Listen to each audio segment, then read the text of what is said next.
The morning sun cast long shadows across the Terran defense. Academy training grounds as Cadet Kong Wujin checked his flight suit one more time.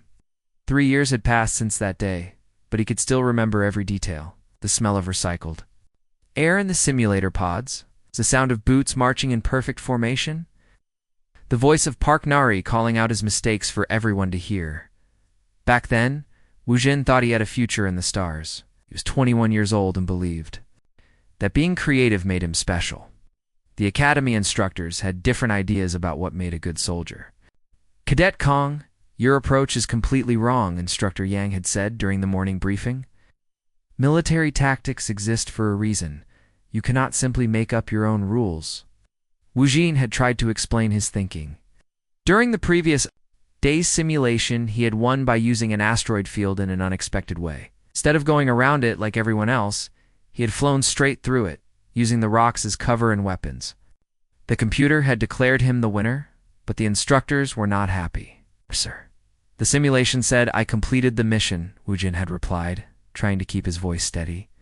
"The simulation measures success, not proper procedure," Yang had shot back. "In real combat, creativity gets people killed." That was when Nari had spoken up from her seat in the front row. She was the star of their class, the one everyone looked up to. Her uniform was always perfect, her scores always the highest. When she talked, people listened. "Instructor Yang is right," she had said, turning to look directly at Wujin. "Your flying yesterday was sloppy. You got lucky with those asteroids. Real enemies won't be so kind." The other cadets had nodded in agreement. Nari was never wrong about these things. She had been training for this her whole life. Her father was a famous pilot, her mother a decorated officer. Military discipline ran in her blood. Jin had felt his face grow hot with embarrassment. "But I won the exercise." "Winning one simulation doesn't make you a pilot," Nari had replied coolly. "Maybe you should focus on learning the basics before trying to be creative." Now, 3 years later, Wujin stood in the maintenance bay of Station Harmony, thinking about that conversation.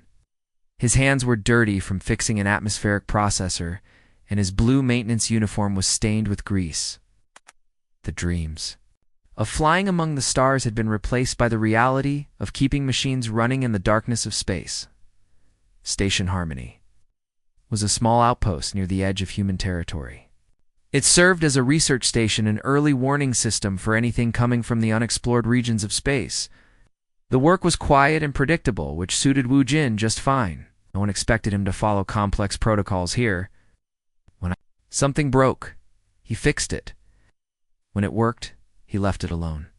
"Wujin, we have incoming ships," called out Technician Han from across the bay. "Military vessels, by the look of them." Wujin wiped his hands on a rag and walked over to the viewing port. 3 sleek fighters were approaching the station, their engines glowing bright blue against the black of space.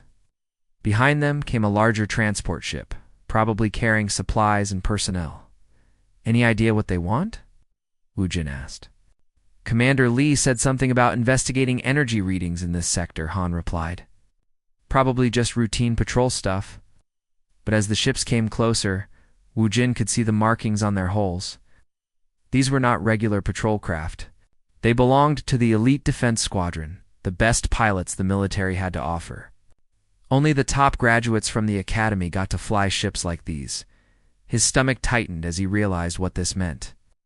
If the elite squadron was here, then someone from his old academy class might be among the pilots. Someone who remembered his failures and his dreams of being something more than a maintenance worker. The ships docked with practiced efficiency. Through the bay windows, Wujin watched as the pilots climbed out of their craft. They moved with the confidence that came from years of training and success. Their flight suits were clean and new, their equipment perfectly maintained. Then he saw her. Park Nari looked exactly as he remembered, except now she wore the insignia of a lieutenant. Her black hair was pulled back in the same neat style she had favored at the academy. Her face still held that expression of calm confidence that had made her so popular with the instructors. She was talking to another pilot, probably discussing their mission. Even from a distance, Wujin could see that she commanded respect from her teammates. This was someone who had achieved everything she had set out to accomplish. "Do you know her?" Han asked, noticing where Wujin was looking. He went to Academy. Together, Wujin replied, trying to sound casual. Really? She looks like officer material. What happened to you? Before Wujin could answer, the maintenance bay doors opened and Commander Lee walked in with the visiting pilots. The commander was a serious man in his 40s who had fought in the border wars 20 years ago. He ran Station Harmony with military precision, but he was fair to his crew. This is our maintenance section, Commander Lee was saying to the group. These men keep us running out here. Nari's eyes swept across the bay and stopped when she saw Wujin. For a moment, her expression flickered with surprise. Then her face returned to its professional mask. Wujin, she said, stepping closer. I didn't expect to see you here. Hello, Nari, he replied, suddenly very aware of the grease stains on his uniform. Congratulations on making lieutenant? Thank you. She looked around the maintenance bay, taking in the tools and spare parts scattered on the workbenches. So this is what you're doing now? There was no mockery in her voice, but Wujin felt the judgment anyway. Here was proof of how different their paths had become. She was leading missions among the stars while he was fixing air recyclers in a forgotten corner of space. Someone has to keep the lights on, he said with a shrug. Commander Lee introduced the rest of the pilots, but Wujin barely heard their names. His attention kept drifting back to Nari. She looked exactly like what she had always been meant, to become a perfect military officer, confident and capable. We'll be here for several days while we investigate some unusual readings. Commander Lee explained to his maintenance crew, please give our guests any assistance they need. As the group moved on to tour the rest of the station, Nari lingered for a moment. It's good to see you, Wujin, she said quietly. I hope you're happy here. He wanted to say something meaningful, something that would show he had found his own kind of success. Instead, he just nodded. Take care of yourself, Nari. She smiled. The same polite smile she had given him 3 years ago when he left the academy. Then she turned and walked away, her boots clicking sharply on the metal floor. Wu Dashjin stood there for a long moment, watching her go. Tomorrow, she would climb back into her fighter and fly off to face whatever dangers waited in the darkness between stars. She would lead her squadron with the same confidence she had shown as a cadet, and he would still be here, fixing machines and trying not to think about what might have been. But as he turned back to his work, Wujin couldn't shake the feeling that something was about to change. The universe had brought Nari back into his life for a reason. He just hoped that when the time came, he would be ready for whatever that reason might be. The alarm started screaming at 0600 hours. 3 days after Nari's squadron had arrived at Station Harmony, Wujin was in the middle of repairing a water recycler when the red lights began flashing throughout the maintenance section. All personnel. 2 emergency stations, Commander Lee's voice echoed through the communication system. Unknown vessels approaching. This is not a drill. Wujin dropped his tools and ran toward the observation deck with the other maintenance workers. Through the thick glass windows, he could see shapes moving against the starfield. At first, they looked like shadows, dark spots that seemed to bend the light around them. What are those things? Technician Han whispered, pressing his face against the glass. The shapes were getting closer. And now Wujin could see they were ships. But they were unlike anything in the human fleet databases. Their hulls seemed to shift and flow like liquid metal. Strange energy patterns danced across their surfaces, creating waves of blue and purple light. I count 12 vessels, reported Sensor Operator Kim from her station. They're not responding to our communication attempts. Commander Lee stood at the command center, his face grim as he studied the incoming data. Launch the defense squadron. All pilots to your ships immediately. Through the viewing ports, Wujin watched as Nari and her team ran across the hangar bay toward their fighters. Even in an emergency, they moved with the disciplined precision he remembered from the academy. Nari was the first to reach her ship, climbing into the cockpit with practiced speed. Unknown vessels. This is Station Harmony. Commander Lee broadcast. On all frequencies, you are entering human territory. Please identify yourselves and state your intentions. The alien ships continued their approach in complete silence. They moved in perfect formation like a school of fish swimming through water. There was something beautiful and terrifying about the way they glided through space. "Sir, they're powering up some kind of weapon systems," Sensor Operator Kim reported. Her voice was steady, but Wu Jin could hear the worry underneath. "All fighters launch immediately," Commander Lee ordered. Defensive Pattern Alpha. The hangar bay doors opened, and Nari's squadron shot out into space. Their human-built fighters looked small and crude compared to the alien vessels, but they were fast and heavily armed.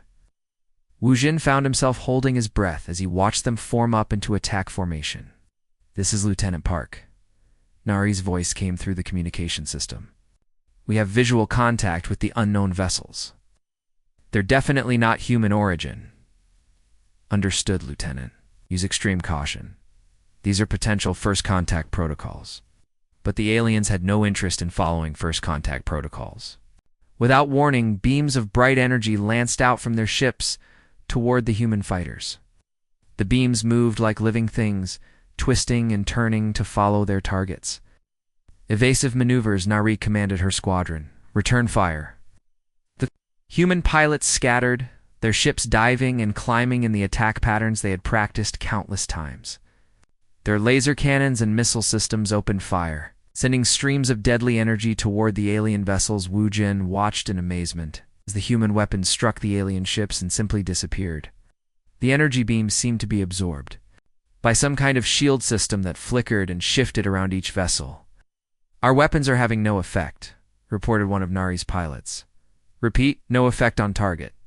Try concentrated fire on a single target," Nari ordered. She was thinking like the Academy had taught her, using standard military tactics against an unknown enemy. The three human fighters focused their fire on one alien ship, pouring everything they had into their attack. For a moment, the aliens' shields flickered and seemed to weaken. Then they adapted, becoming stronger and more resistant to the human weapons. "Sir, their defensive systems are learning from our attacks," Sensor Operator Kim reported from the command center. "Each shot makes them harder to damage." The alien ships began to return fire in earnest. Their energy weapons moved like snakes through space, following the human fighters no matter how they twisted and turned. The pilots were good, but they were fighting an enemy that could predict their every move. "Squadron leader, break off attack," Commander Lee ordered. "Return to base immediately." But it was too late. One of the alien energy beams wrapped around the wing of Pilot Choi's fighter, and his ship began to spin out of control. The beam didn't destroy the ship, but it seemed to drain all power from its systems. "Choi is down," Nari reported. "His ship is dead in space." Another beam reached out toward Pilot Yang's fighter. This time Wu Jin could see what was happening more clearly. The energy didn't explode the ship or burn through its hull. Instead, it seemed to scan the vessel, learning everything about its design and capabilities. "They're studying us," Wu Jin said quietly, but Han heard him. "What do you mean? Look at how those beams move. They're not trying to destroy our ships. They're trying to understand them." On the command center display, more warning lights began flashing. The alien vessels were moving closer to the station, their formation tightening like a net around the human outpost. "Ma'am, I'm reading massive energy buildup from the lead vessel," Kim reported. A beam of pure white light shot out from the largest alien ship. It struck Nari's fighter just as she was trying to dodge another attack. Her ship's engines went dark immediately, and she began drifting helplessly through space. "Nari," Wu Jin whispered, pressing his hands against the viewing port glass. "Lieutenant Park, respond," Commander Lee called over the communication system. "Lieutenant Park, do you copy?" Static filled the speakers for several long seconds. Then Nari's voice came through, weak but clear. "I'm alive, but all systems are down. Something scanned my ship from top to bottom. I can't move, can't fight back." The alien vessels began moving toward the disabled human fighters. Long mechanical arms extended from their hulls, reaching out to grab the helpless ships. It was clear they intended to take prisoners. "All remaining fighters, return to base now," Commander Lee ordered. "Do not attempt rescue." "That is a direct order." The two remaining human pilots broke off their attack and fled back toward Station Harmony.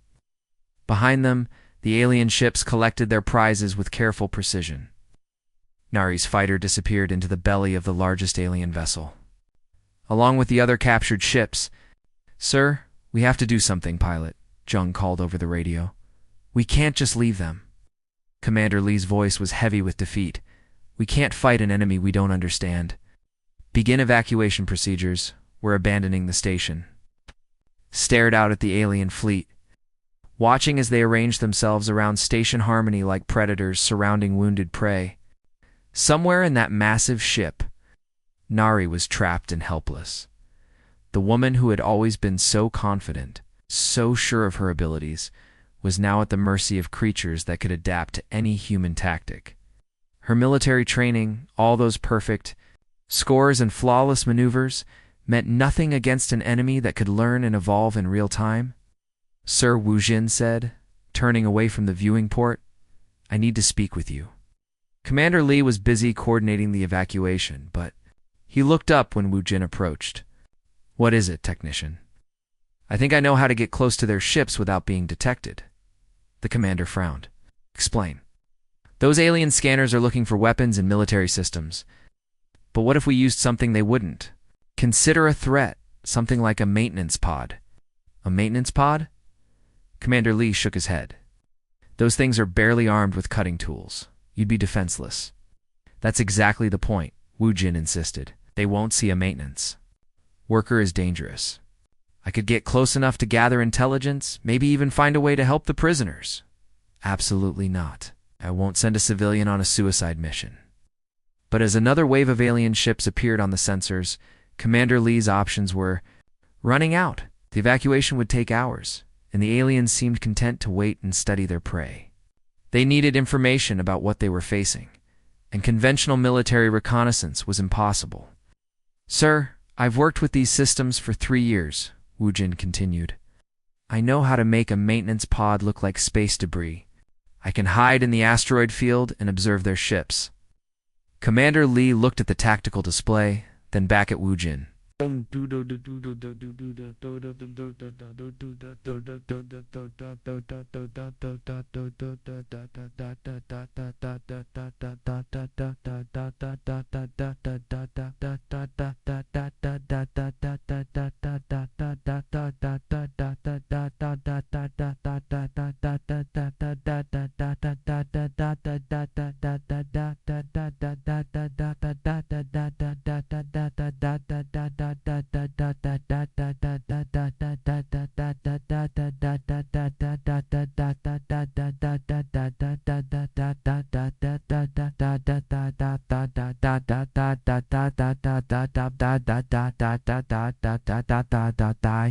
"Something personal. This is about Lieutenant Park, isn't it?" Wu Jin nodded. "She's trapped in there because our military tactics failed. Maybe it's time to try something different." For a long moment, the command center was silent, except for the hum of computers and the distant sound of evacuation preparations. Finally, Commander Lee made his decision. "You have 1 hour to gather intelligence and return. If you're not back by then, we're leaving without you." Wu Jin felt his heart racing as he realized what he had volunteered for. He was about to face an alien force that had easily defeated the best pilots in human space.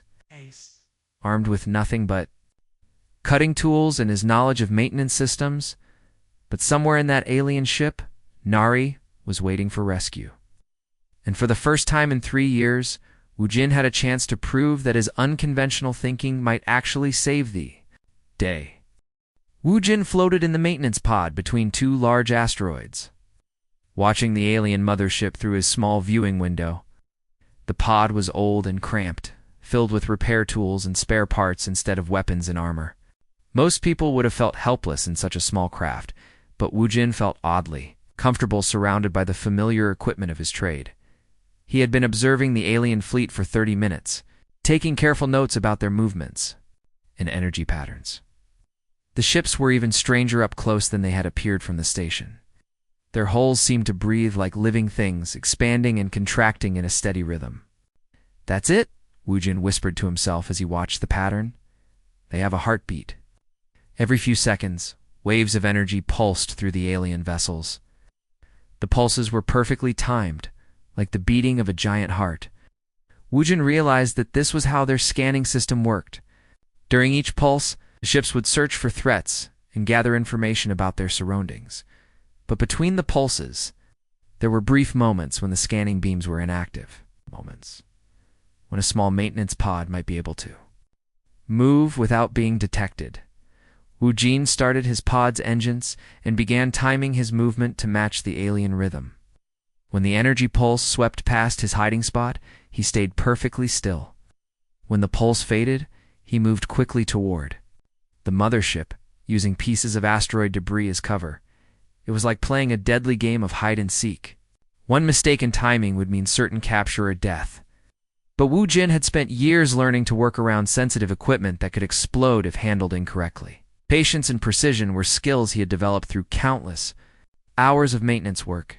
As he got closer to the alien vessel, Wu Jin could see details that the station's sensors had missed. The ship's hull was covered with thousands of small openings, like pores in skin. Some of them glowed with soft light, while others seemed to be venting gas or energy into space. He found what looked like a maintenance access port near the rear of the ship. It was smaller than the main docking bays, probably used for repairs and system checks. Most importantly, it didn't seem to be heavily guarded or monitored. Wu-Jin maneuvered his pod toward the access port, moving only during the gaps between energy pulses. His hands were steady on the controls, but his heart was beating almost as fast as the alien ship's energy rhythm. The access port opened automatically as his pod approached. Wu Jin held his breath, expecting alarms to sound or weapons to appear. Instead, the opening seemed to recognize his maintenance pod as some kind of service vehicle. The aliens apparently didn't consider repair equipment to be a threat. Inside the alien ship, everything was different from human vessels. The corridors were round instead of square, and they curved in directions that made no sense. Lighting came from the walls themselves, which glowed with soft colors that shifted and changed like water. Wu Jin left his pod in what appeared to be a storage area and began exploring on foot. His maintenance suit had basic life support systems, and the alien ship seemed to have breathable atmosphere. He moved carefully through the strange passages, trying to understand the layout of the vessel. The ship was enormous, much larger than it had appeared from outside. Wu Jin realized that the aliens had technology that allowed them to fold space, making the interior bigger than the exterior. It was like walking through a maze designed by someone who didn't understand human concepts. Of up and down, after 20 minutes of exploration, Wu Jin found what he was looking for. Through a transparent wall, he could see a large chamber filled with strange equipment. In the center of the room were 3 human fighters, including Nari's ship. The pilots were nowhere to be seen. Wu Jin looked for another way into the chamber, and found a maintenance shaft that ran along the ceiling. It was exactly the kind of service tunnel he was used to working in back at Station Harmony. He crawled through the narrow space until he was directly above the imprisoned human ships below him. He could see movement in another part of the chamber. Through the maze of alien machinery, he spotted the captured pilots. They were standing in what looked like simulation pods, their eyes closed and their bodies perfectly still. Wires and energy conduits connected them to the alien equipment. Nari was in the center pod, her face peaceful but strained. Even unconscious, she looked like she was fighting something. The other pilots showed similar signs of stress, as if they were experiencing intense dreams or nightmares. Wu Jin realized that the aliens weren't just holding the humans prisoner. They were studying them, running simulations to learn how human minds worked. The pilots were being forced to relive combat scenarios over and over again, each failure teaching the aliens more about human military tactics. He needed to find a way to communicate with them. But the alien technology was completely unfamiliar. Then he noticed something that gave him hope. The chamber had what looked like an environmental control system, similar to the ones he maintained on Station Harmony. All advanced civilizations needed to control atmosphere, temperature, and power distribution.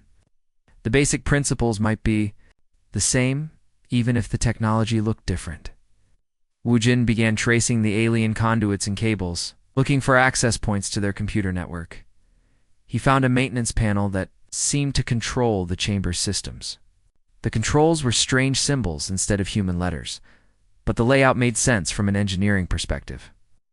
Power flowed from here, data went there, environmental controls operated from this juncture. Wu Jin began carefully connecting his portable diagnostic equipment to the alien systems. His tools were designed to interface with human technology, but computer signals followed the same basic patterns everywhere. If he could just find the right frequency and protocols, he might be able to access their network. After several minutes of delicate work, his equipment finally established a connection.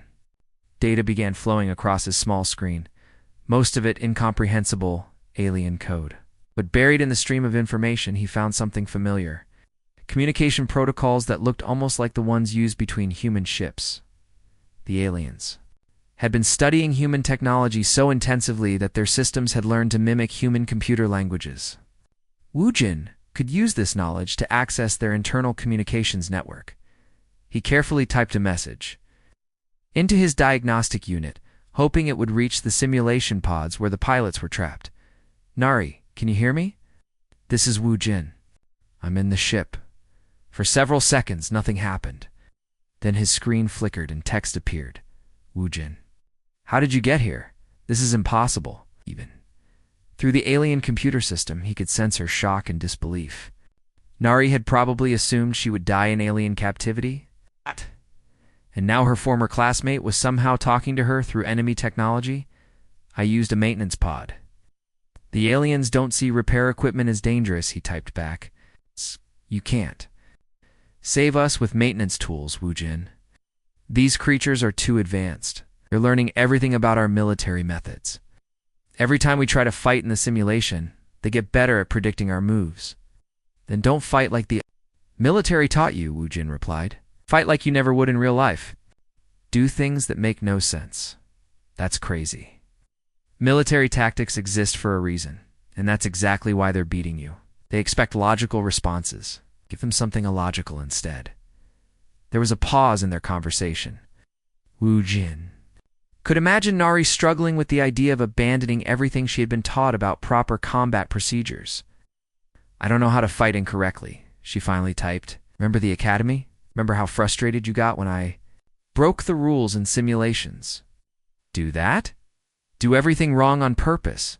Your methods never made sense to me. They don't have to make sense. That's the point. These aliens are logical creatures. They can adapt to any reasonable strategy, but they can't predict pure randomness." Another pause, longer this time.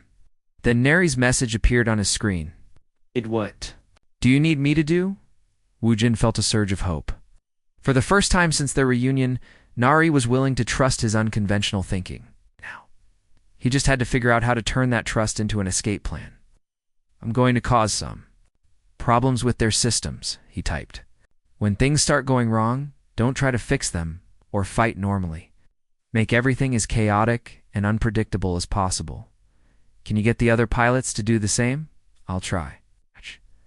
But Wu Jin, even if we escape the simulation, we're still trapped on their ship, one problem at a time, he replied. "First we confuse their computers, then we find a way home." Wu Jin disconnected from the communication system and began studying the alien ship's infrastructure. Somewhere in this maze of conduits and control systems was the key to rescuing Nari and her fellow pilots. He just had to think like a maintenance worker instead of a soldier. After all, the best way to stop a machine was to understand how it worked, then break it in ways the designers never expected. Wu Jin crawled through the maintenance shaft above the alien laboratory, his portable tools spread out around him like a mechanic's treasure chest. He had spent the last hour studying the ship's systems, and what he found both amazed and worried. The aliens were incredibly advanced, but they were also predictable. Every system on their ship followed perfect patterns. Power flowed in precise cycles. Environmental controls adjusted according to exact formulas. And their computers processed information in logical sequences that never varied. It was like looking at a watch that had been built by mathematicians instead of engineers. Everything worked with mechanical precision. But there was no room for the random failures and creative solutions that Wu Jin dealt with every day in his maintenance work. They've never had to fix something that shouldn't work, but does, he whispered to himself. Below him, Nari and the other pilots were still trapped in their simulation pods. Through his diagnostic equipment, Wu Jin could monitor what was happening inside their virtual prison. The aliens were forcing them to fight the same battle over and over again. Learning from each attempt, every time Nari tried a standard military maneuver, the alien computers analyzed it and developed countermeasures. When she used Academy-approved tactics, the system became better at predicting similar moves. The pilots were teaching their captors how to defeat human forces without realizing it. But Wu Jin had a different plan. He connected his tools to the ship's power distribution network and began making small changes. It's not enough to cause obvious damage, but sufficient to create tiny irregularities in the system. He rerouted power from non-critical systems, adjusted atmospheric pressure in empty corridors, and modified the artificial gravity in storage areas. To any logical observer, these changes served no purpose. They didn't improve efficiency or solve any problems. In fact, they made the ship's systems slightly less perfect than before. The alien computers immediately tried to correct these irregularities. They sent repair commands to restore the original settings, but Wu Jin kept changing things faster than the system could fix them. Soon, the ship's computers were spending processing power on problems that didn't actually exist. Through his communication link, Wu Jin contacted Nari again. I'm ready to start phase 2. You prepared to do everything wrong?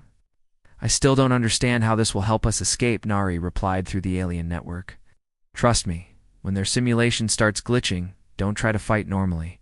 Do things that make no tactical sense. Fly upside down. Shoot at empty space. Try to hug enemy ships instead of destroying them. That sounds insane. That's exactly what we need. These aliens expect rational behavior. Give them something completely irrational instead. Wu Jin took a deep breath and began implementing his plan. He started with the environmental systems, creating random temperature changes throughout the ship. Then he modified the lighting controls, making corridors flicker between different colors for no reason. The alien computers responded by trying to diagnose and fix each problem. But every time they solved one issue, Wu Jin created 2 more. It was like a child throwing toys everywhere while adults tried to clean up behind him. In the simulation chamber below, the effects began to show. The virtual reality system started, experiencing glitches as the ship's computers became overloaded with meaningless problems.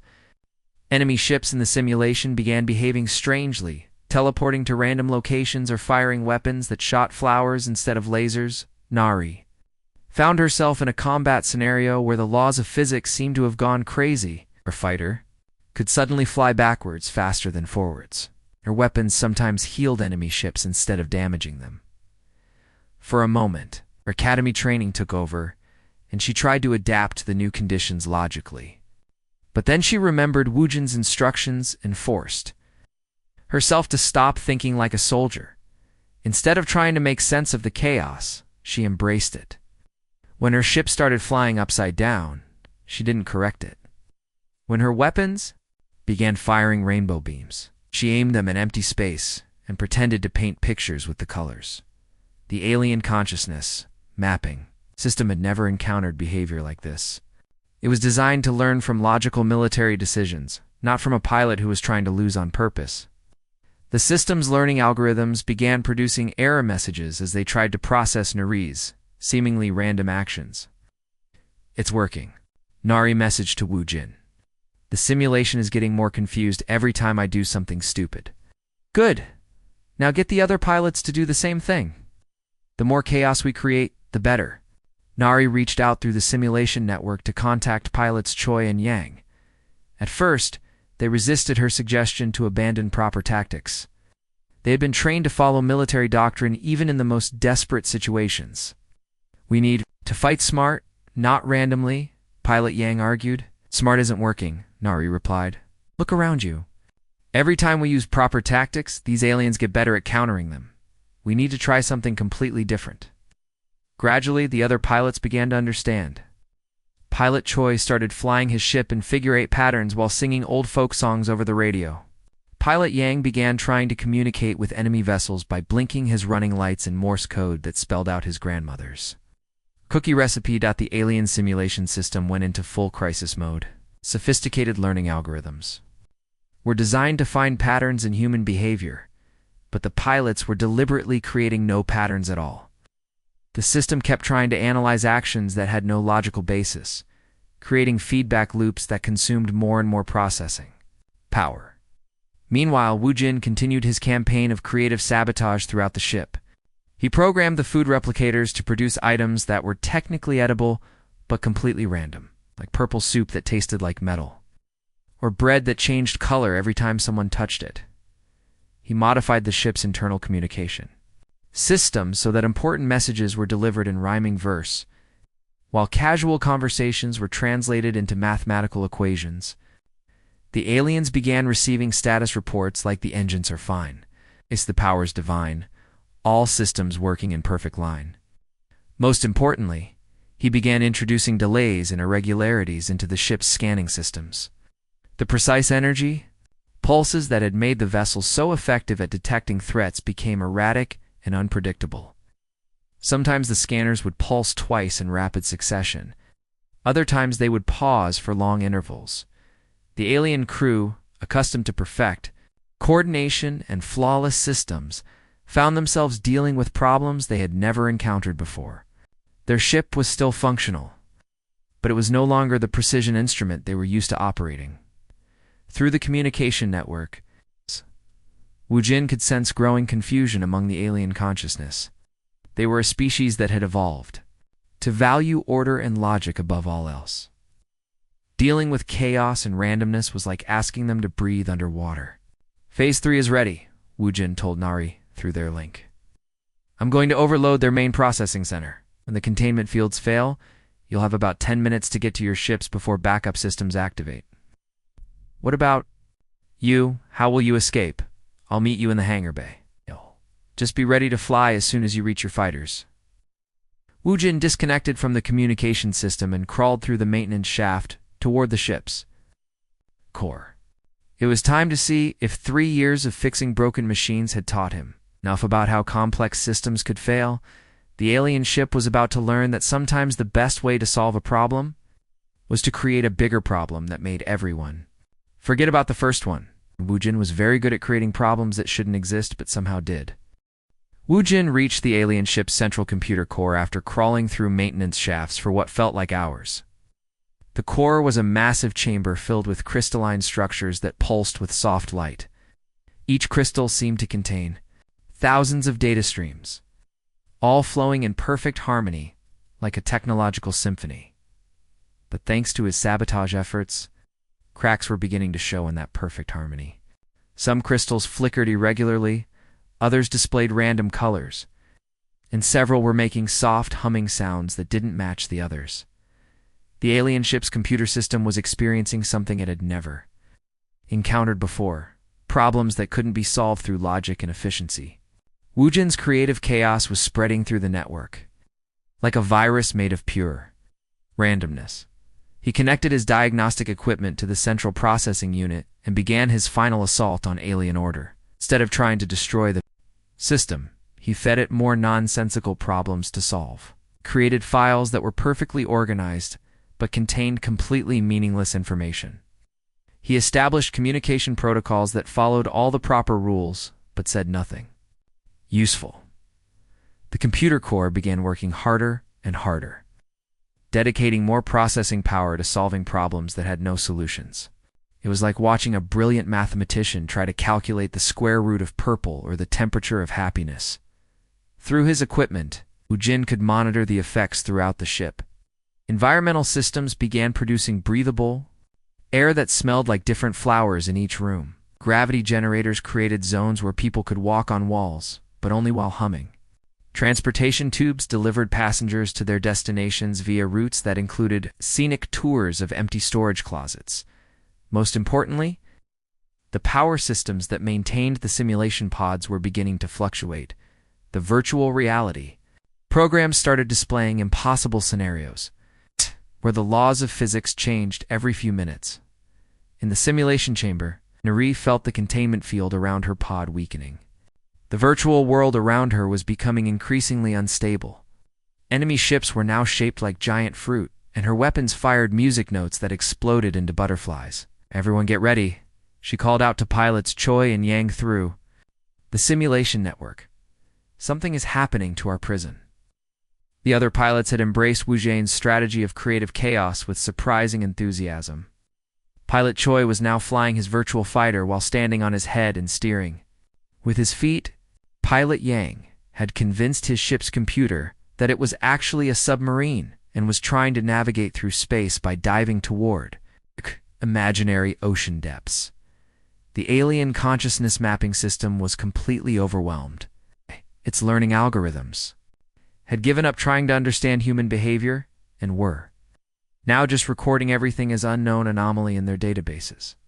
The sophisticated analysis programs that were supposed to decode human military thinking had crashed and been replaced with error messages written in poetry. Suddenly, the simulation pods opened with a soft hissing sound. Nari found herself lying on a strange bed surrounded by alien technology, but she was free to move for the first time since her capture. Her body was stiff from being motionless for so long, but she felt mentally sharper than she had in hours. "We're out," she announced, helping pilots Choi and Yang to their feet. "Now we need to find our ships and get back to Wu Jin." The three pilots stumbled through the alien laboratory, their legs weak from the simulation pods, but their minds clear and focused. The chamber around them was filled with flickering lights and strange sounds as the ship's systems continued to malfunction in creative ways. They found their fighters exactly where they had been when captured, apparently untouched by the aliens. The ships looked small and primitive compared to the advanced alien technology, but they represented freedom and the familiar comfort of human engineering. "All systems check out," Pilot Yang reported as he climbed into his cockpit. "Weapons are charged, engines are ready." "Same here," added Pilot Choi. "These aliens may be advanced, but they don't seem to understand human technology well enough to disable it properly." Nari settled into her pilot seat and began running through her pre-flight checklist. The familiar routine helped calm her nerves and focus her mind on the task ahead. But as she went through the standard procedures, she realized something important had changed. The rigid military thinking that had defined her entire career no longer felt like the only way to approach problems. Wu Jin's lessons about creative chaos had opened her mind to new possibilities. She was still a disciplined pilot, but now she understood that sometimes the best solution was the one that broke all the rules. "Wu Jin, we're free and ready to fly," she broadcast through her ship's communication system. "Where are you?" His voice came back immediately, slightly distorted by the alien ship's malfunctioning systems. "I'm in maintenance shaft 7, about 50 meters from the hangar bay. But we have a problem. The aliens are starting to figure out what's happening through the hangar bay's transparent walls." Nari could see alien crew members moving through the corridors with obvious urgency. They were no longer moving in the perfectly coordinated patterns she had observed earlier. Instead, they seemed confused and disorganized, like people trying to solve a jigsaw puzzle while blindfolded. "Their backup systems are starting to compensate for my sabotage," Wu Jin continued. "You need to launch now, before they regain control." "What?" "We're not leaving without you," Nari replied firmly. "Yes, you are. That's an order from your maintenance supervisor." Despite the danger of their situation, Nari found herself smiling. Even in the middle of an alien ship surrounded by enemies, Wu Jin could still make jokes about his humble position. In the station hierarchy, "Since when do maintenance supervisors give orders to military pilots?" she asked. "Since maintenance supervisors started rescuing military pilots from impossible situations." The hangar bay doors began to close as the alien ship's emergency systems finally started responding to the crisis. Nari realized they had only seconds before their escape route would be sealed off completely. "Hang on, Wu Jin. We're coming to get you." She fired up her fighter's engines and blasted toward the closing doors, with pilots Choi and Yang following close behind. But instead of flying in proper military formation, they moved in the chaotic, unpredictable patterns that had confused the alien simulation system. Nari's fighter spun and tumbled through the air like a broken toy. But every seemingly random, Movement was actually calculated to avoid the alien ship's automated defenses. Pilot Choi flew his ship backward while firing his weapons at empty space, creating a light show that distracted the alien sensors. Pilot Yang broadcast his grandmother's cookie recipe on all frequencies while performing barrel rolls that served no tactical purpose, but looked impressive. The alien defense systems, still struggling with the chaos Wu Jin had introduced to their networks, couldn't predict or counter these illogical maneuvers. Weapons that should have easily destroyed the human fighters instead fired at empty space or aimed at targets that weren't actually threats. "I see you," Nari called out as she spotted Wu Jin's small figure near a maintenance hatch. "Jump 4? Wu Jin leaped from the alien ship's hull toward Nari's fighter, his maintenance suit's small thrusters helping him cross the gap between the vessel and rescue. For a terrifying moment, he floated in empty space with alien energy beams flashing around him. Then Nari's ship swept underneath him and he landed hard on her wing. Grabbing hold of the emergency handholds that were designed for exactly this. "Kind of desperate situation." "Got him," she announced. "Now let's get out of here before they fix their computers." The 3 human fighters shot out of the alien ship's hangar bay just as the doors slammed shut behind them. They emerged into open space to find the entire alien fleet in chaos. The ships were moving in random directions, their perfect formations, broken as their crews struggled to deal with systems that no longer followed logical patterns. "This is incredible," Pilot Yang observed. "Their whole fleet is confused." "It won't last long," Wu Jin warned through his suit radio. "I'll figure out how to fix the problems eventually. We need to get back to Station Harmony and warn Commander Lee about what we learned." As they flew away from the alien fleet, Nari looked back at the massive ships that had seemed so terrifyingly invincible just hours before. Now they seemed less frightening, more like puzzles that could be solved with the right approach. "Wu Jin," she said quietly over a private channel, "thank you for everything." "Thank you for trusting me," he replied. "Even when my ideas didn't make sense, they made more sense than I realized at the time." Behind them, the alien fleet was beginning to restore order to their systems. But they had learned something important. Humans were far more dangerous than they had initially calculated. It's not because of superior technology or military might, but because of their ability to think in ways that defied all logic and prediction, and that realization would change everything. The 3 human fighters raced back toward Station Harmony with Wu Jin clinging to Nari's wing. Behind them, the alien fleet was still struggling to restore order to their chaotic systems. Some ships moved in circles, others flashed their lights in random patterns, and a few had begun broadcasting what sounded like alien music, mixed with mathematical equations. "Station Harmony, this is Lieutenant Park," Nari called over the radio. "We're returning with vital intelligence about the enemy." Commander Lee's voice crackled back immediately. "Lieutenant, thank God you're alive. What's your status?" "All." 3 pilots recovered, plus 1 very brave maintenance technician. "The aliens are temporarily confused, but we need to act fast before they adapt to our tactics." As they approached the station, Wu Jin could see that evacuation preparations were still underway. Transport ships were docked at every available port, loading civilians and non-essential personnel. The military crews remained at their posts, ready to make a final stand if necessary. "Bring him to the maintenance bay," Commander Lee ordered. "I want to hear everything about what happened on that ship." 10 minutes later, Wu Jin found himself in the familiar surroundings of his workplace, still wearing his maintenance suit and surrounded by the tools of his trade.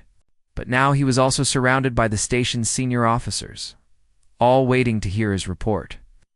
"The aliens are incredibly advanced," Wu Jin began, his voice steady despite the exhaustion he felt. "But they have a critical weakness. They can't handle chaos or unpredictability. Their entire civilization is based on perfect order and logical thinking." Dr. Kim So-young, the station's science officer, leaned forward with interest. "Can you explain what you mean?" "Their ships, their computers, even their crew members, all follow precise patterns," Wu Jin continued. "They've evolved to be perfectly efficient, but that makes them vulnerable to anything that doesn't follow rules or logic." Commander Lee studied the tactical display showing the alien fleet. "How do we use this weakness against them?"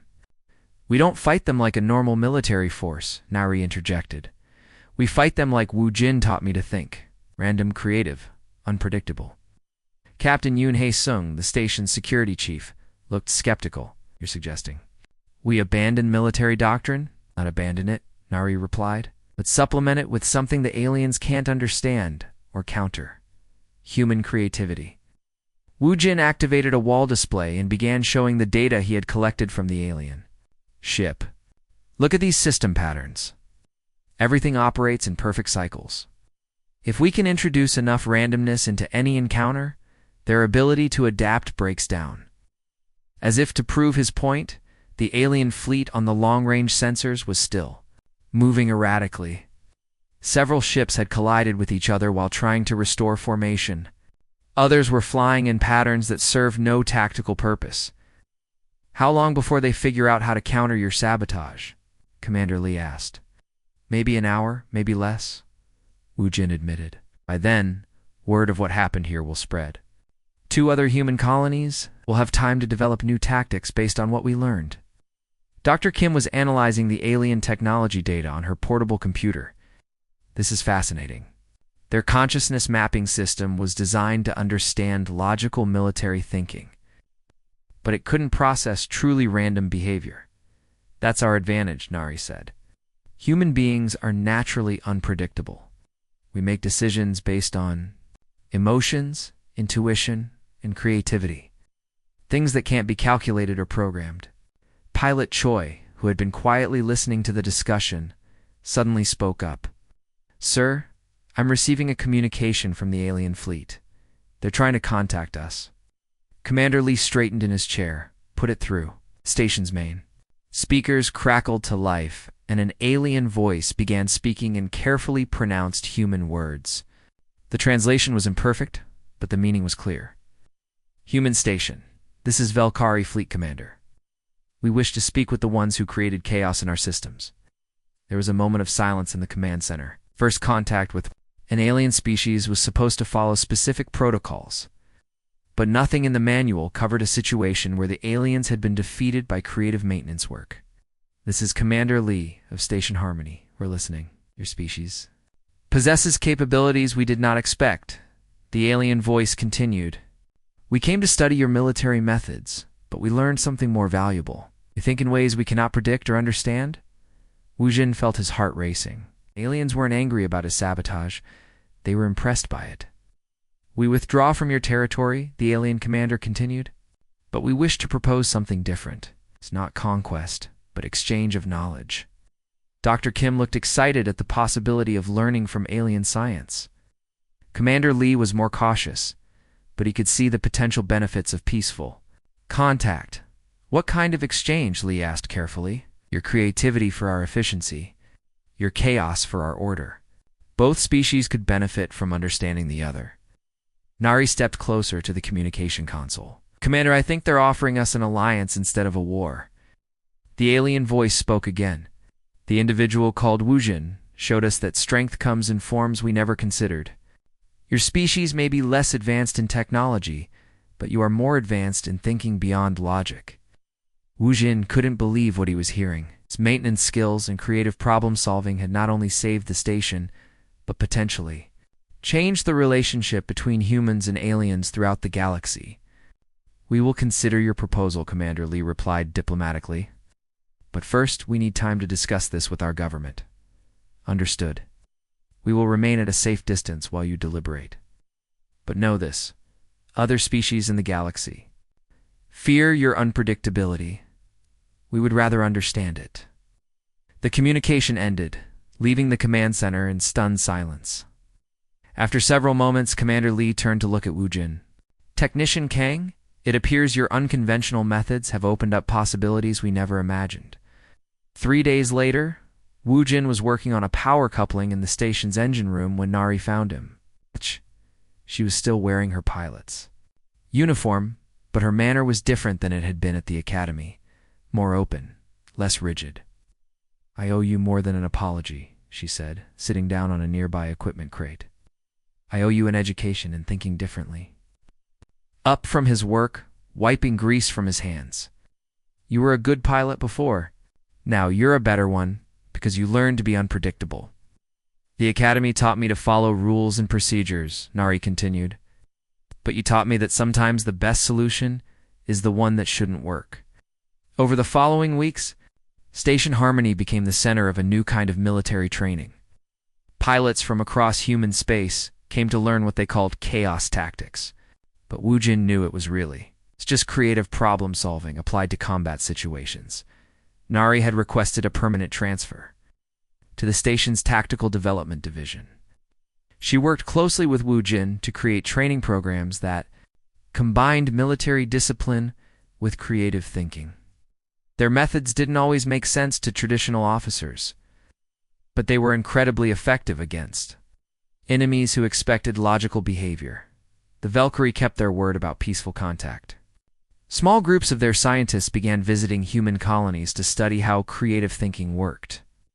In return, they shared advanced technologies that human engineers could modify and improve in unexpected ways. Other alien species in the galaxy received reports about the human encounter and began reconsidering their assumptions about the new species. Some decided that humans would make valuable allies. Others chose to avoid human space entirely, unwilling to deal with such unpredictable neighbors. 6 months after the incident, Wu Jin received an official promotion to Chief of Unconventional Solutions. His job was to solve problems that couldn't be fixed through normal methods, and to teach others how to think beyond standard procedures. His first official act was to establish a new academy course called Creative Problem Solving in Crisis Situations. The class was taught jointly by military officers and maintenance technicians. Combining practical knowledge with theoretical training, Nari was one of the first instructors. Teaching pilots how to embrace controlled chaos in combat situations, she often told her students about a maintenance worker who had once shown her that breaking the rules could sometimes save lives. The galaxy had learned something important about humanity. Their greatest strength wasn't their weapons or their courage, but their ability to find solutions that shouldn't exist. Human creativity had become a force that could reshape the balance of power among the stars, and it all started with a maintenance technician who refused to let the woman who had once teased him stay trapped in an alien prison. Sometimes the most important victories came from the most unexpected heroes. Using the most unconventional methods, in the vast darkness of space, humanity had found its place not through conquest or technology, but through the simple power of thinking differently. And that made all the difference.